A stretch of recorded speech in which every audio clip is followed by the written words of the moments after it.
अस्सलाम वालेकुम जी बच्चों, कैसे हैं आप लोग। अच्छा जी बच्चों, आज सेकंड लेक्चर करेंगे चैप्टर नंबर 4 का।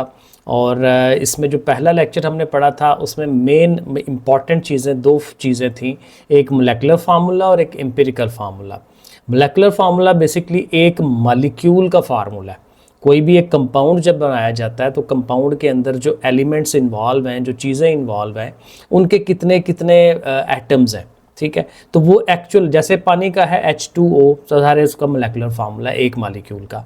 लेकिन एक एम्पिरिकल फार्मूला था और एम्पिरिकल फार्मूला में सिंपलेस्ट रेशो थी कि जो उसमें एटम्स इन्वॉल्व हो रहे हैं तो उन एटम्स को जब हम रेशो उनकी लिखते हैं तो जैसे 6 12 6 लिखा हुआ है, तो लेकिन उसको सिंपलेस्ट फॉर्म में लिखेंगे तो 1:1 की रेशो बनेगी। तो सिंपलेस्ट फॉर्म में जब रेशो लिखी जाती है तो वो एम्पिरिकल फार्मूला था। ये हमने पिछले लेक्चर के अंदर काफ़ी डिटेल से पढ़ा था। तो अभी भी इन दोनों में फ़र्क आपने याद रखना है। मोलेकुलर फार्मूला पूरे एक मॉलिक्यूल का फार्मूला है और जो एम्पिरिकल फार्मूला है उन चीज़ों की सिंपलेस्ट रेशो है, ये आपने याद रखना है। तो चलिए यहाँ से शुरू करते हैं। Chemical formulas of compounds, formulas again कैसे डेवलप किए जाते हैं डिफरेंट रिलेशंस से, वो हमने यहाँ पे बताना है। थोड़ी से पहले तो वही पुरानी बातें बताएगा। Molecular formula of a compound can be found out, उसको फाइंड कर सकते हैं if we know its empirical formula, क्योंकि ये दोनों एक दूसरे पर डिपेंड करते हैं। एम्पिरिकल का पता है तो मोलेकुलर बना सकते हैं, मोलेकुलर का पता है तो एम्पिरिकल बना सकते हैं। To calculate the empirical formula of a compound, और अगर एम्पिरिकल फार्मूला ही फाइंड करना है हमने, you need to determine the simplest whole number ratio of atoms in the compound. वही बात कि एम्पिरिकल में हम यही करते हैं कि उस मॉलिक्यूल के अंदर सिंपलेस्ट रेशो कितनी है उन एटम्स की जो उसमें इन्वॉल्व हो रहे हैं। दिस कैन बी डन, और जाहिर है कि ये जो एम्पिरिकल फार्मूला कहता है डेवलप किया जा सकता है बाय यूजिंग एक्सपेरिमेंटल डाटा, उस पर चीज़ों पे एक्सपेरिमेंट करके on the mass percentage composition. अब ये थोड़ा अगले स्टेप का काम है, लेकिन कहता है ये मेथड लगा के हम एम्पिरिकल फार्मूला कंपाउंड्स का फाइंड कर सकते हैं। मोलेकुलर अब असल काम ये है जो फार्मूला हमारे पास आ रहा है। Molecular formula is then calculated by the following relationship, यानी एम्पिरिकल फार्मूला जब आ जाता है तो इस फार्मूले को यूज़ करते हुए हम मोलेकुलर फार्मूला बना सकते हैं। और वो क्या है कि आपने एम्पिरिकल फार्मूला को एक नंबर n से मल्टीप्लाई करवाना है। n into empirical formula is equal to molecular formula. ठीक है, और n अगर फॉर एग्जांपल 1 होता है तो इसका मतलब क्या होगा, 1 का मतलब कि एम्पिरिकल और मोलेकुलर फार्मूला दोनों सेम हो जाते हैं, सेम चीज़ें हैं। और 2 3 4 एंड सो ऑन डिफरेंट तरह से हो सकता है। और अगर आपने यहाँ से n को फाइंड करना है कि भाई किस नंबर से ज़रब दें, तो उसके लिए फिर बजाय फार्मूला लिखने के उसमें मास को इन्वॉल्व करें, क्योंकि मास को इन्वॉल्व करेंगे तो वो एक्चुअल वैल्यूज़ आती हैं, वो वैल्यूज़ लगाते हैं तो आपको नंबर n जो है वो फाइंड हो जाता है। और n फाइंड करने के लिए एम्पिरिकल फार्मूला मास को आप उस दूसरी साइड पे ले जाते हैं, क्योंकि इधर n से वो मल्टीप्लाई हो रहा है और जब दूसरी साइड पे जाएगा तो उसके डिवीजन में आ जाएगा, बटे में आ जाएगा। तो हम इसको लिखेंगे, मोलेकुलर फार्मूला लिखा हुआ है ना, हम इसको लिखेंगे मोलर मास। ठीक है, और इस तरफ जो एम्पिरिकल फार्मूला लिखा हुआ है यहाँ पे लिखेंगे एम्पिरिकल फार्मूला मास। तो मास के पॉइंट ऑफ व्यू से उसको ले जाएंगे तो फिर हमारा फार्मूला जो है वो ये वाला बन जाएगा जिसको मैंने टिक मार्क लगाई है। मोलर मास ऊपर आना है, नीचे एम्पिरिकल फार्मूला मास नीचे आना है। अब ज़ाहिर इसकी बेहतर एक्सप्लेनेशन एग्जाम्पल से होती है। एग्जाम्पल ये नीचे एक लिखी हुई है, इसको समझते हैं तो ज़्यादा बेहतर क्लैरिटी आ जाएगी। The empirical formula of hydrogen peroxide, हमारे पास एक कंपाउंड है हाइड्रोजन परऑक्साइड HO जिसको हम कहते हैं, तो उसका एम्पिरिकल फार्मूला HO हमारे पास मौजूद है। और ज़ाहिर है HO का मतलब यह है कि हाइड्रोजन भी उसकी जो रेशियो है 1 है और ऑक्सीजन की रेशियो भी 1 है, और ये सिंपलेस्ट फॉर्म में है। ठीक है, तो इससे हमने क्या बनाना है, इसका मोलेकुलर फार्मूला बनाना है। अब उसके लिए हमने ये फार्मूला यूज़ करना है। अब फार्मूला यूज़ करने के लिए देखें दो चीज़ें हैं, ऊपर मोलर मास है, नीचे एम्पिरिकल फार्मूला मास है। अब मोलर मास उसने सवाल के अंदर ही हमें बता दिया है कि मोलर मास उसका कितना है, 34 है। और मोलेकुलर फार्मूला फिर कैसे कैलकुलेट होगा, अब मोलर मास तो पता चल गया 34, नीचे जो एम्पिरिकल फार्मूला मास है ये फिर हम खुद से बना लेंगे। क्योंकि देखें एम्पिरिकल फार्मूला में H और O है, हाइड्रोजन का जो मास होता है वो 1 है। ठीक है, और ऑक्सीजन का जो मास है ग्राम्स में, मोलर मास में हम उसको लेते हैं, वो 16 है। एटॉमिक मास अगर आप देखेंगे ना, जहाँ पे हमने एलिमेंट्स पढ़े थे, हाइड्रोजन का 1 होता है, आगे एंड सो ऑन पूरी तफसील है उसकी। ठीक है। तो ऑक्सीजन के साथ 16 होता है, कार्बन के साथ 12 है, एंड डिफरेंट चीज़ों के साथ साथ उनके मासेस जो हैं वो लिखे हुए होते हैं, और ये हम याद भी करते हैं। तो इसलिए, और जब ये जो न्यूमेरिकल क्वेश्चंस हम करेंगे काफ़ी सारे, तो काफ़ी सारी चीज़ें हमें साथ साथ याद हो जाती हैं। तो हाइड्रोजन का 1 याद रखना है और ऑक्सीजन का 16 याद रखना है। तो 16 और 1 कितना हो जाएगा, 17। तो ये जो हमारा इंपेरिकल फार्मूला का मास है वो कितना आ जाएगा, 17। तो देखें फार्मूले में ऊपर 34 आ रहा है क्योंकि वो उसने मोलर मास पहले से दिया हुआ है, और नीचे जो 17 आया वो हमने खुद कैलकुलेट कर लिया। तो जस्ट दोनों को डिवाइड करेंगे तो आंसर आएगा 2। तो इसका मतलब क्या हुआ कि आपका ये जो n है वो 2 है। तो मतलब ये कि ये जो ऊपर वाला फार्मूला ये वाला, अब आप इसको यूज़ कर सकते हैं क्योंकि इंपेरिकल फार्मूला क्या था, HO, और उसको आप बाहर n का मतलब 2 से मल्टीप्लाई करेंगे, तो फिर HO को 2 से देखें हम मल्टीप्लाई करवा रहे हैं, तो फिर क्या बन जाएगा, H2O2। हाइड्रोजन के भी 2 आइटम्स और ऑक्सीजन के भी 2 आइटम्स। अब ये जो बना है H2O2, ये क्या बन गया है, मॉलिक्यूलर फार्मूला बन गया है कि एक मॉलिक्यूल का फार्मूला ये है एक्चुअली। तो इंपेरिकल से हमने उसको कैसे कन्वर्ट कर लिया, मोलेकुलर फार्मूला में कन्वर्ट कर लिया। तो ये तरीका हमने यूज़ कर रहा है। आगे कहता है if for a compound the value of n is 1, वो मैंने पहले ही बता दिया कि अगर n 1 हो तो उसका मोलेकुलर फार्मूला और इंपेरिकल फार्मूला दोनों एक दूसरे के बराबर होते हैं। आगे ये एक्सरसाइज है, यहाँ वो कहता है write down the names of 3 such compound, 3 कंपाउंडों के नाम बताने हैं जिनका इंपेरिकल और मोलेकुलर फार्मूला डिफरेंट है। ये मैंने वर्ड फाइल में लिखा हुआ है क्योंकि और भी 2-3 सवाल हैं, तो वहाँ पे एक ही दफ़ा पे हम कर लेंगे। आगे चलते हैं। अब आगे ये उसने एक और सवाल दिया हुआ, जैसे हमने ये न्यूमेरिकल, अब ये न्यूमेरिकल्स करने चाहिए आपको क्योंकि पेपर में आ सकते हैं, छोटे छोटे शॉर्ट सवाल, लॉन्ग सवाल आ सकते हैं, तो ये ज़रूर रेडी करें। तो जैसे हमने ये किया है इसी की तरह का एक और उसने प्रॉब्लम हमें दी हुई है, और बड़ा सिंपल है, ईजिली हो जाएगा। देखें पढ़ते हैं इसको। कहता है empirical formula for compound is CH। अब हमारे पास इंपेरिकल फार्मूला है CH, कार्बन है और एक हाइड्रोजन है, एक सिंगल एटम है। It's molecular mass is 78 grams पर मोल। अब अगेन जैसे ऊपर वाली एग्जांपल में उसने मोलेकुलर फार्मूला मास दी हुई थी, तो यहाँ पे ये भी उसने दिया हुआ 78। तो find out it's molecular formula. तो बिल्कुल पिछली एग्जांपल की तरह ये है कि हमें मोलेकुलर फार्मूला चाहिए। तो हम लिख लेंगे भाई इंपेरिकल फार्मूला जो है वो CH है, ठीक है, मोलेकुलर मास जो है वो 78 है, ठीक है। अब हम फार्मूला अपना लिखेंगे, तो फार्मूले में क्या था, मोलेकुलर फार्मूला होता है n इंटू इंपेरिकल फार्मूला। इसको हमने यूटिलाइज करना है, ये भी अभी साइड पे रहेगा क्योंकि पहला काम क्या है, n फाइंड करना। तो n के लिए अभी हम फार्मूला लगा रहे हैं, molar mass over empirical formula mass, ठीक है। मोलर मास ऊपर और इंपेरिकल फार्मूला मास नीचे। अब मोलर मास उसने दिया हुआ 78, तो हमने देखें ऊपर 78 जो है वो लिख देना है। लेकिन अब नीचे 13 कैसे आया, ये हमने खुद करना है क्योंकि हमने देखना है कि उसका इंपेरिकल फार्मूले में कौन सी चीज़ है, कार्बन है और हाइड्रोजन है। तो हाइड्रोजन मैंने बताया था 1 है, हाइड्रोजन को 1 याद रखें, और कार्बन 12 है, ये याद रखना है। ऑक्सीजन का 16, कार्बन का 12, तो 12 और हाइड्रोजन का 1 13, तो 13 मान जाएगा नीचे, 13 ग्राम्स आ जाएगा पर मोल। तो 78 ओवर 13, तो 13 के टेबल में आप उसको डिवाइड करें तो n की वैल्यू 6 आ जाएगी। तो जब n की वैल्यू 6 आ गई तो फिर आपने ये जो पहला फार्मूला है, molecular formula is equal to n into empirical formula, ये जो इक्वेशन बनी हुई है इसमें आपने n की वैल्यू जो है वो 6 लगा देनी है, और इंपेरिकल फार्मूला CH लिख देना है जैसे हमने यहाँ लिखा। और 6 से जब मल्टीप्लाई करते हैं तो C के साथ भी 6 आ जाएगा, H के साथ भी 6, तो C6H6, ऐसे वो देखें बन गया मोलेकुलर फार्मूला। तो इस तरह से अब ये देखें, ये जो एक्सरसाइज के 2 सवाल है ना, ये हमने करने हैं, और ये भी मैंने वर्ड फाइल के अंदर कर लिए हुए हैं, वो मैं आपको वहाँ से समझा दूंगा। सो बेसिकली यहाँ पे भी वो क्या कह रहा है कि इंपेरिकल फार्मूला दिया हुआ है, उसका मोलर मास दिया हुआ है और उसका मोलेकुलर, यानी कि एग्जैक्टली वही सवाल हैं जो अभी हमने ऊपर किया। ये आप खुद भी ट्राई कर सकते हैं, वरना मैंने किए हुए मैं आपको दिखा देता हूँ। अब अगला जो टॉपिक है वो कहता है डिड्यूस होता है किसी चीज़ में से एक नई चीज़ बना लेना, अपने फ़ायदे के लिए उसमें से कुछ निकाल लेना। Deduce the molecular formula from the structural formula. अब पीछे हम मॉलिक्यूलर फार्मूला बना रहे हैं किससे, इंपेरिकल फार्मूला से। अब हमने स्ट्रक्चरल फार्मूला हमें सवाल में दिया होगा और उससे हमने मॉलिक्यूलर फार्मूला जो है वो डेवलप करना है। मॉलिक्यूल कह लें या मोलेकुलर कह लें, एक ही बात है। So in order to deduce the molecular formula, मैं मॉलिक्यूल ही कहूँगा कि in order to deduce the molecular formula from the structural formula the following steps are taken. अब कहता है कि अगर आपने ये काम करना है तो आपको ये 5 स्टेप जो हैं वो करने होंगे। अब डेफिनेटली ये एक बड़ा लॉन्ग सवाल भी बन सकता है कि कौन कौन से स्टेप्स हैं जिनके ज़रिए आप स्ट्रक्चरल फार्मूला से मॉलिक्यूलर फार्मूला बना सकते हैं। सो नंबर पॉइंट 1 पॉइंट ये कहता है write down the structure formula of the compound. पहले तो वही कि आपके सामने स्ट्रक्चर फार्मूला तो हो, और ये हमने खुद से नहीं बनाना, पहले से बना बनाया होगा, अब हमें पता होगा कि ये सवाल के अंदर मौजूद होगा। ठीक है। नंबर 2 कहना है compound the numbers of atoms of each type. अब उस फार्मूले के अंदर जितने जितने एलिमेंट्स इन्वॉल्व हो रहे हैं उनको आपने देख लेना है, वो कितने कितने हैं, हाइड्रोजन के कितने हैं, ऑक्सीजन के कितने हैं, कार्बन के कितने हैं, वो भी इजी काम है, देखने से ही पता चल जाएगा। अभी हम ये नीचे देखते हैं, इसको करते हैं। Right the symbols of all the elements, iron के सिंबल्स लिखने हैं, हाइड्रोजन का H लिखना है, कार्बन का C लिखना है, ऑक्सीजन का O लिखना है। नंबर 4 भी कहता है right the total number of atoms of each kind. ठीक है, उसके जितने थे, हाइड्रोजन के 4 हैं तो H के साथ 4 लिख दें, सबस्क्रिप्ट बना के नीचे करके। ऑक्सीजन के 8 हैं तो ऑक्सीजन के 8 लिख दें। और नंबर 5 में कहता है रिमूव द सबस्क्रिप्ट 1 को नहीं लिखना।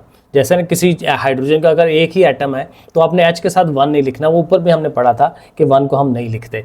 ये बड़ा सिंपल सा सवाल है, इजीली हो जाता है। ये उसने प्रॉब्लम एक दिखाई हुई है कि भाई ये स्ट्रक्चर फार्मूला है सल्फ्यूरिक एसिड का। ठीक है, अब आप इससे आपने मॉलिक्यूलर फार्मूला बनाना है, तो आप देखें कि इसमें हाइड्रोजन के कितने हैं जी, 2 हैं हाइड्रोजन के, तो H के साथ देखें 2 लिख लेंगे आप। सल्फर का एक ही है तो उसके साथ 1 लिख दें। ऑक्सीजन के 4 हैं तो देखें O के साथ 4 लिख दिया आपने। अब इसका फार्मूला डेवलप करना है तो हाइड्रोजन के 2 हैं तो H के साथ देखें सबस्क्रिप्ट 2 लगाया है। सल्फर का 1 था तो सल्फर का 1 जो है वो हम नहीं लिखते, 1 को छोड़ देते हैं। और ऑक्सीजन के 4 हैं तो ऑक्सीजन के साथ 4 लिख दें, तो देखें बड़े आराम से फार्मूला ये बन जाता है। ये ज़्यादा आसान काम है। एक और उसने किया हुआ है, अब ये भी वो स्ट्रक्चरल फार्मूला दिया हुआ है, इस तरह से आपस में रिलेशन है। तो इसमें भी देखें कार्बन जो है कितने हैं जी, 2 है हमारे पास, तो देखें कार्बन के आप 2 लिख दें। हाइड्रोजन जो है यहाँ पे 3 है इधर और एक यहाँ पे है तो वो 4 हो जाएंगे। ऑक्सीजन के 2 हैं क्योंकि एक इधर पड़ा हुआ है, एक ये पड़ा हुआ है, तो वो भी 2 हैं तो 2 लिख दें। तो C के साथ 2 आ गया, H के साथ 4 आ गया, ऑक्सीजन के साथ 2 आ गया, तो देखें बड़े आराम से हो जाता है। इसी तरह उसने ये एक्सरसाइज दी हुई है, बिल्कुल सिंपल सी काम है इसमें। तो ये 3 सवाल दिए हुए हैं, सिंपल है। आप देखें पहले वाले के अंदर ये उसने दिखा हुआ है फास्फोरिक एसिड है ये, तो इसमें हाइड्रोजन 1 2 3, तो हाइड्रोजन के 3 है तो H3। फास्फोरस जो है P जो है वो एक ही है तो P का एक ही लिखें। और ऑक्सीजन के 4 बन रहे हैं तो उसके साथ 4 लिख दें। देखें इजी काम है। इसी तरह दूसरे वाले पार्ट में आए तो कार्बन जो है ये 3 है, ठीक है, 3 लिख दिया कार्बन के साथ। हाइड्रोजन 3 और 2 5 और 2 7 और एक 8, हाइड्रोजन के 8 हैं, H8 लिख देंगे। और ऑक्सीजन एक ही है, ऑक्सीजन O जो है वो एक ही आएगा। ऑक्सीजन एंड पे आता है हमेशा, ये याद रखें। और इसी तरह जो थर्ड वाला है उसमें भी देखें तो ऑक्सीजन के 3 है तो देखें O के साथ 3 लगाया है। कार्बन एक ही है, C अकेला कार्बन होता है, Ca जो है ये कैल्शियम है, वो और चीज़ है। तो कार्बन का एक ही है तो देखें कार्बन ये जो C है वो देखें 1 ही है, और Ca जो है वो भी 1 नहीं है तो ज़ाहिर Ca लिख दें, CaCO3, ऐसे करके ये बन जाता है। अब आगे हमने पढ़ना है एवोगैड्रोस नंबर। ये काफ़ी इंपॉर्टेंट एक कंसेप्ट है। अब इसमें उसने किया ये है कि इस एवोगैड्रो नंबर को समझाने के लिए ना बड़ी लंबी चौड़ी यहाँ पे एक्सप्लेनेशन है ये सारी, ठीक है, ये सारा जो है एक्सप्लेनेशन है। अभी मैं आपको पढ़ देता हूँ, पढ़ना ज़रूरी है, समझ होनी चाहिए। और बेसिकली जो डेफिनेशन आपने याद करनी है ना वो यहाँ पे आके एंड पे है। ये जो एंड की 2.5 लाइनें हैं ना ये असल याद करने वाली हैं, बाकी इसमें याद करने वाला कुछ नहीं है। लेकिन ज़ाहिर है इसको अगर आप नॉलेज लेना चाहते हैं तो आपको ज़रूर पढ़ना चाहिए कि चीज़ डेवलप कैसे हुई है, कैसे भी बनी है। तो रीडिंग कर लिया करें, लेकिन जो याद करने वाला, जो रट्टा मारने वाला, वो तो थोड़ा ही काम होता है ना, वो लहदा से तैयार किया करें। सो कहता है इन अ केमिकल रिएक्शन, कहता है जब हम रिएक्शंस करवाते हैं, लार्ज नंबर ऑफ एटम्स और molecules of reactants react to give the product. कहता है ज़ाहिर है जो एक तरफ रिएक्टेंट्स होते हैं, एक तरफ प्रोडक्ट्स होते हैं। रिएक्टेंट जिन्होंने रिएक्शन करना है तो कहता है वो भी काफ़ी ज़्यादा तादाद में एटम्स होते हैं। एटम आपको पता है ना बहुत छोटे होते हैं, तो बहुत ज़्यादा लाखों करोड़ों की तादाद में होंगे, तो वो आपस में रिएक्ट करके जो प्रोडक्ट बनाते हैं वो भी ज़्यादा लाखों करोड़ों की तादाद में उसके मॉलिक्यूल्स होंगे, एटम्स होंगे।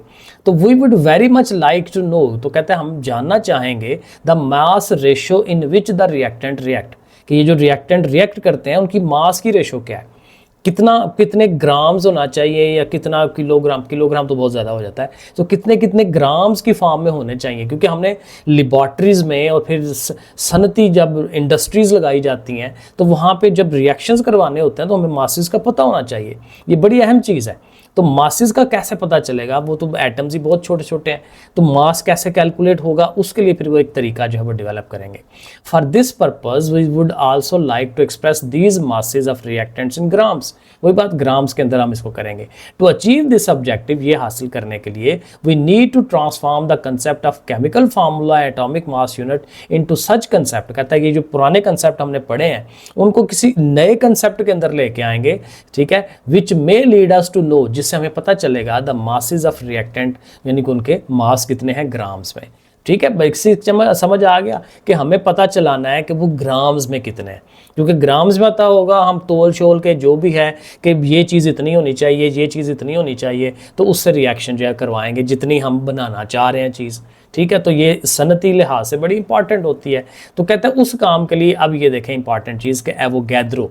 अब एवोगैद्रो कौन था? एन इटालियन साइंटिस्ट, इटली का साइंसदान था। उसने क्या किया? Help us to achieve this subject in the following way. अब उसने जो तरीका इस्तेमाल किया वो हमें तरीका बताने लगा है एक एग्जाम्पल के जरिए। सो कहता है let us consider the following reaction in which 2 atoms of carbon react with the molecule of oxygen to produce 2 molecules of CO, carbon monoxide. अब देखिए ये एक सिंपल उसने रिएक्शन दिया हुआ है। कार्बन के 2 एटम्स हैं, देखें C के साथ 2 लिखा हुआ, जो पीछे 2 लिखता है वो बताता है कि ये C जो है कितने हैं, तो ये 2 हैं। ठीक है, और इसके साथ रिएक्शन किसके साथ हो रहा है? ऑक्सीजन के साथ। अब देखें, अब ये फ़र्क देखिएगा ज़रा, बड़ी अहम बात, ऑक्सीजन के नीचे करके 2 लिखा हुआ है, तो इसका मतलब क्या है कि ऑक्सीजन का ये एक मॉलिक्यूल है। ऑक्सीजन का एक मॉलिक्यूल है जिसमें ऑक्सीजन के 2 एटम मिल के इकट्ठे रह रहे हैं, और इधर जो है दूसरी तरफ कार्बन का एक एटम अकेला रह रहा है, एक और एटम अकेला रह रहा है, तो 2 एटम्स अकेले अकेले लेके हम उसको चल रहे हैं। तो देखें इसीलिए उसके नीचे एटम लिखा है और O2 के नीचे देखें मॉलिक्यूल लिखा है। तो मॉलिक्यूल में और एटम में फ़र्क, एटम वो होता है जो आपका आज़ादाना अकेला रह सके। ठीक है, एक एटम, मॉलिक्यूल वो है कि जो अकेले अकेले नहीं रह सकते, लेकिन 2 3 4 मिल के इकट्ठे रह रहे होते हैं, तो वो एक मॉलिक्यूल बनता है। तो ये सेम चीज़ का ऑक्सीजन का मॉलिक्यूल है। तो बहरहाल ज़्यादा डीप चले गए, तो दोनों का जब रिएक्शन होगा तो बनेगा 2CO 2। अब ये पीछे 2 लिखा हुआ, तो इसका मतलब ये 2 मॉलिक्यूल्स हैं, किसके हैं? कार्बन मोनोऑक्साइड के। अब ये एक ओवरऑल रिएक्शन है। अब कहता है since it is not possible to count for the masses. अब कहता है यहाँ से कैसे पता चलेगा कि उनका मास कितना है इंडिविजुअल एटम्स का? एक सिंगल एटम का मास कितना होगा वो बहुत मुश्किल है कैलकुलेट करना, वो तो बहुत ही छोटा होता है और बहुत ही हल्का होता है, तो कैसे कैलकुलेट करेंगे? ठीक है, because they are very small particles, बहुत छोटे पार्टिकल्स हैं। वही फिर हम क्या करेंगे? हम फिर कोशिश करते हैं कि इन एटम्स की तादाद को बढ़ाएं। आप देखें ना, यहाँ पे सिर्फ 2 एटम है उसके कार्बन के, मॉलिक्यूल जो है वो ऑक्सीजन का एक ही है, और जो कार्बन मोनोऑक्साइड बन रही है उसके 2 एटम्स बन रहे हैं। तो इनको इसी रेशो से इनको इंक्रीज़ कर लें ज़रा। अब देखें वो किस तरह से इंक्रीज़ कर रहा है। पहले उसने 100 एटम इधर लगा दिए, कार्बन के साथ भी 100 एटम लगा दिए, ऑक्सीजन के भी 100 मॉलिक्यूल लगा दिए, और कार्बन मोनोऑक्साइड के भी 100 मॉलिक्यूल लगा लिए। लेकिन फिर भी कहता है कि तो बहुत थोड़ा है, इसको 10,000 पे ले जाए। तो 10,000 10,000 10,000 और हर एक के साथ लगा दिया।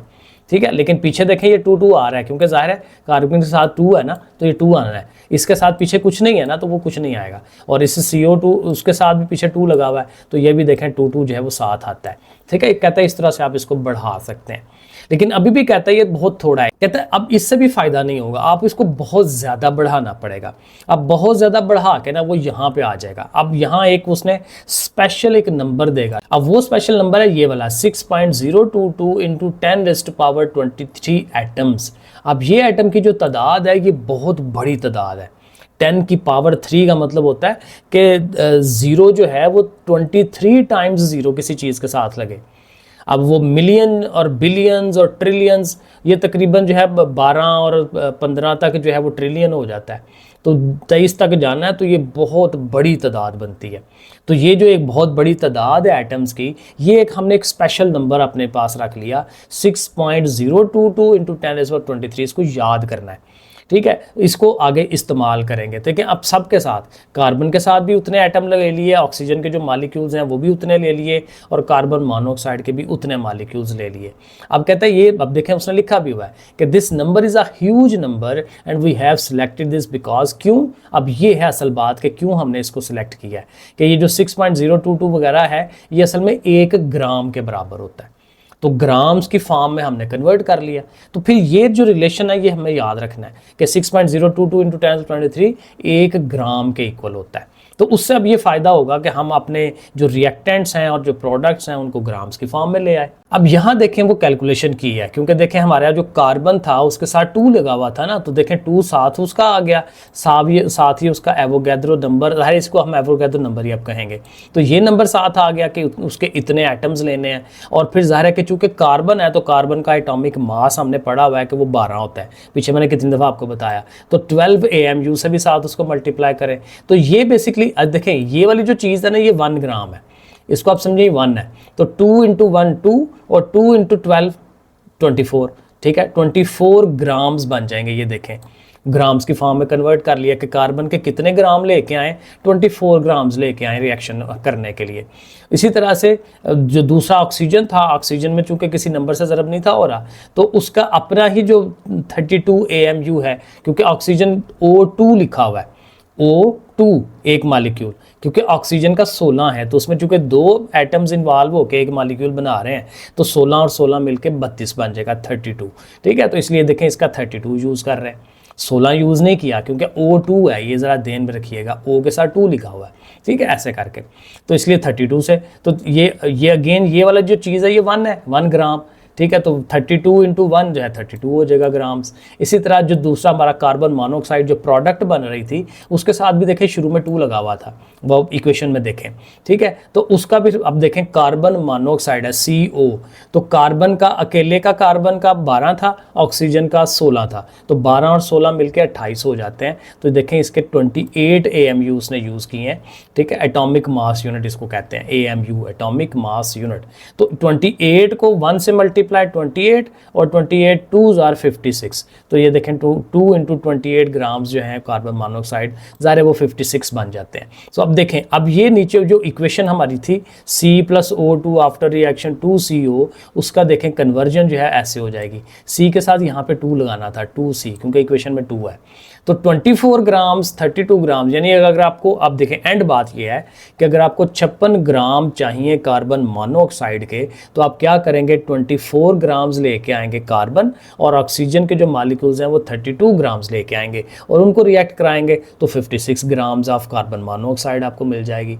तो देखें बड़े आराम से आपको पता चल गया कि भाई इतना इतना करें तो ये चीज़ बन जाएगी। अब ये प्रैक्टिकलिटी है कि प्रैक्टिकली हमें समझ आ गई कि कितनी कितनी चीज़ लेनी है, कितनी चीज़ बनाने के लिए। तो बाकी सारी वही एक्सप्लेनेशन ही है। तो जो याद करने वाला मैंने कहा था, ये लास्ट पे एंड पे जो चीज़ आ रही है, the number 6.022 into 10⁻23 is called Avogadro's numbers, तो इसको हम एवोगैड्रोस नंबर कहेंगे after the name of the Italian chemist. अब ये क्या नाम है, अमाइडो एवोगैड्रो, हमारा जो उसका नाम है, तो उसके नाम के बिहाफ पे हमने इसका नाम रख दिया एवोगैड्रोस नंबर।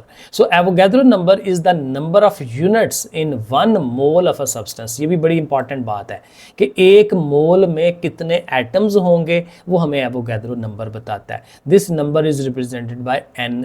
अच्छा, एंड पे जो क्वेश्चंस वगैरह थे वो मैंने कहा आपको बता दूं। वो जो पहला सवाल उसने पूछा हुआ था कि 3 चीज़ों के नाम बताएं, तो एक ग्लूकोज था जो मैं आपको बता रहा था, तो ग्लूकोज का मोलेकुलर फार्मूला C6H12O6 होता है, और इसी का इंपेरिकल करना है, तो जाहिर है वो 6 के देखें टेबल में तीनों कटते हैं, 6 1s are 6, 6 2s are 12, 6 1s are 6, तो इसलिए C1H2O1 इस तरह से इंपेरिकल फार्मूला बन जाता है। इसी तरह से एसिटिक एसिड भी होता है। एसिटिक एसिड का फार्मूला मोलेकुलर फार्मूला C2 है, H4 है और O2 है, तो ये देखें ये भी 2 के टेबल में कट के तो सिंपलेस्ट रेशियो में आ सकते हैं, तो इंपेरिकल फार्मूला CH2O इस तरह से आ जाएगा।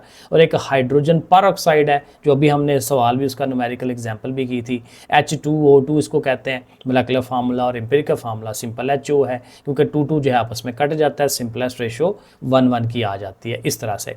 अब आगे जो 2 सवाल थे जिसमें उसने यही कहा था कि जी मोलेकुलर फार्मूला डेवलप करें, तो उसके लिए उसने इंपेरिकल फार्मूला सवालों में दिया हुआ है CH2O, और आपको पता है कि पीछे जो हमने एग्जांपल की तो हमें इसका एटॉमिक मास जो है वो बनाना ज़रूरी होता है। तो कार्बन का मैंने आपको बताया था 12 होता है, वो आप 12 लिख लें। हाइड्रोजन का 1 होता है, वो आप 1 लिख लें। ऑक्सीजन जो है वो 16 होता है। ठीक है, ये मोटी मोटी बातें याद रखनी है। अब चूंकि हाइड्रोजन के साथ 2 लिखा हुआ है तो 1 और 1 मिलकर 2 हो जाएगा।